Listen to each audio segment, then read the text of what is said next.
আপনার ইনকাম কম, এজন্য আপনি জমি কেনার কথা মাথা থেকে বাদ দিয়ে দিয়েছেন। এই ভিডিওটি শেষ পর্যন্ত দেখুন, ইনশাল্লাহ আপনিও কেনার সাহস করবেন। কষ্ট করে 3 লক্ষ টাকা দিয়ে জমি ক্রয় করেছেন, যে জমিটির মূল্য আজকে 15 থেকে 20 লক্ষ টাকা। এটা কিন্তু কোনো লটারি না, এটা হলো তার সঠিক সিদ্ধান্তের একটি ফল।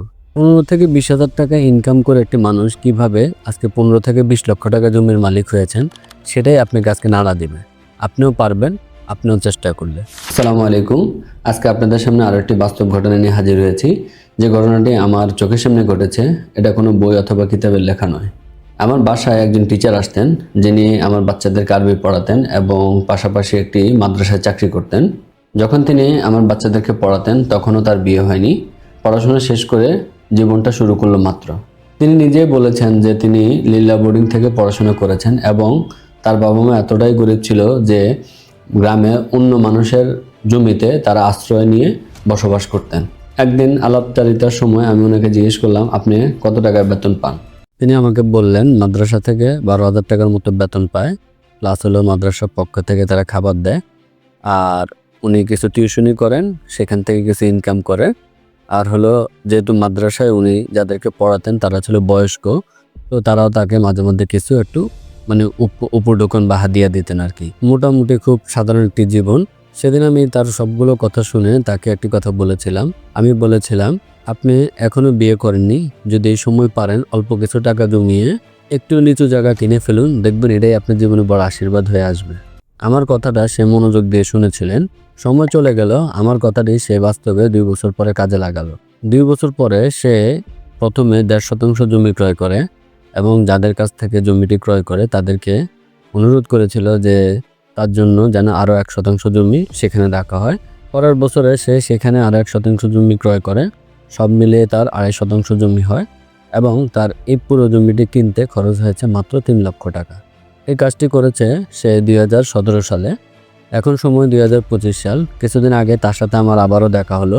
তখন তিনি আমাকে বললেন, ভাই আমার ওই জমিটি এখন 15 থেকে 20 লক্ষ টাকা দাম হয়েছে। এখন আমি ওইখানে একটি বাড়ি করব। ওইখানে আশেপাশে অনেকগুলো বাড়িঘরও হয়েছে, মানুষজন থাকে। এখন আমি ওইখানে একটা বাড়ি করবো, আপনি কি বলেন? তার এই কথাগুলো শুনে আমার কাছে খুব ভালো লেগেছে যে সে আমার কথাটি শুনেছে এবং সে অনুযায়ী আসলে কাজও করেছে এবং আজকে সে ওইখান থেকে খুব একটা ভালো রেভিনিউ পাচ্ছে বা সে ওইখানে একটা বাড়ি করার স্বপ্ন দেখতেছে। তা আমি সবকিছু শোনার পরে তাকে আজকে আরেকটি পরামর্শ দিলাম।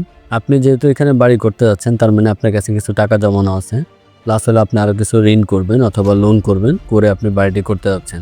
সে বললো, হ্যাঁ তাই। আমি বললাম যে ওই বাড়িটি আপনি এভাবে না করে আপনি অন্যভাবে করেন। সেটা হলো আপনি ওই জায়গাটা যেটা আজকে দাম বৃদ্ধি হয়েছে এবং আপনার কাছে যে টাকাটা এখন জমানো আছে, আপনি একটা কাজ করেন, সেটা হলো ওই জায়গাটুকু আপনি বিক্রি করে ফেলেন।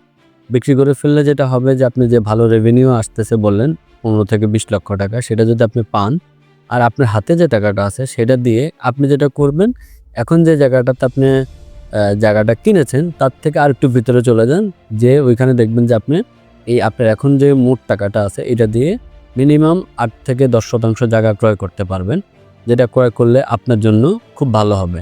এবং আপনি যেহেতু আমাদের বসিলাতেই থাকেন, বসিলাত থেকে আপনি ওইখানে যে আপাতত কিছু করবেন না, হয়তো আপনি থাকার জন্য চিন্তা করতেছেন অথবা ওটা করে এখন যদি ভাড়াও দেন আসলে খুব একটা ভালো ভাড়া আসবে না। বাট এই টাকাটা তো আপনার আসলে কি হবে, এই যে টাকাটা এখন আপনি বাড়ি করবেন, এই টাকাটা তো আসলে খুব একটা কাজে আসবে না। তার থেকে বেটার হলো আপনি এক কাজ করেন, একটু ভিতরে যেয়ে আরও 7-8 শতাংশ অথবা 10 শতাংশ ল্যান্ড কিনে ফেলুন। পুরো টাকাটা দিয়ে কিনে আপনি আপনার মতো করে যে কাজটা করতেছেন শিক্ষকতা, সেটা করতে থাকুন।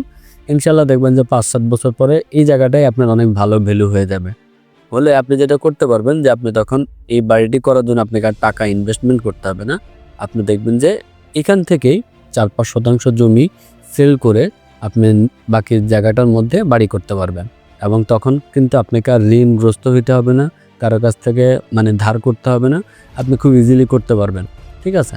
পরে উনি আমার এই কথাটা শুনলেন, শুনে হেসে দিয়ে বলল যে আপনি আবারও আমাকে একটা ভালো সলিউশন দিয়েছেন, আমি বাসায় যাই পরামর্শ করি, আপনি যেটা বলছেন ইনশাল্লাহ আমি এটাই করার চেষ্টা করব। তবে এই জায়গাতেও আপনি আমাকে সহযোগিতা করবেন আগের মতো, যেন আমি আসলে এই কাজটা খুব ইজিলি করতে পারি। এই বাস্তব অভিজ্ঞতাগুলো আমি আপনাদের সাথে শেয়ার করি এই কারণ এই সেক্টরে আমি দেখেছি অনেক মানুষে আমাদের মধ্যে যারা ভালো ইনকাম করে তারা আসলে তাদের ইনকামটাকে কোনোভাবে সম্পদে রূপান্তর করতে পারে না। তার পাশাপাশি অন্য একটি লোক যে স্বল্প ইনকাম করে কিন্তু বুদ্ধিদীপ্ত সিদ্ধান্তের কারণে সে কিন্তু তার ইনকামটাকে সম্পদে কনভার্ট করতে পারে। সো এইখানেই আমরা অনেকে ভুল করি। তো এই ভুলগুলো যাতে আমরা এখনও না করি, যারা আসলে এখনও নিজেদেরকে মানে একটু গাফিলতি করে চলতেছে, আসলে অত সিরিয়াস না, আমি তাদেরকে বলবো যে আপনি একটু চিন্তা করেন যে কীভাবে আপনাদের যে ইনকামটা আছে, আপনাদের দৈনন্দিন যে খরচটা দেওয়ার পর আপনাদের যে টাকাটা থাকে সেটাকে কীভাবে আসলে সম্পদে রূপান্তর করা যায় সেটা একটু চিন্তা করেন, দেখবেন যে আপনারাও একটা ওয়ে পেয়ে যাবেন। কারণ আমরা যে অ্যাক্টিভ ইনকামটি করি এটা আসলে সবসময় একরকম থাকে না, এটা অনেক সময় আমাদের অনেক পরিস্থিতির কারণে বেড়ে যায় অথবা কমে যায়। তবে আমি দেখি যে বেশিরভাগ ক্ষেত্রে এটা কমে যায়।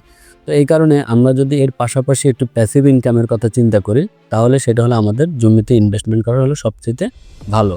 এতে আমাদের কি হবে, আমাদের রিস্ক থাকে না, আমাদের খুব একটা হ্যাপানিত হয় না, আমাদের কোনো ধরনের কোনো পেরেশানি নেই।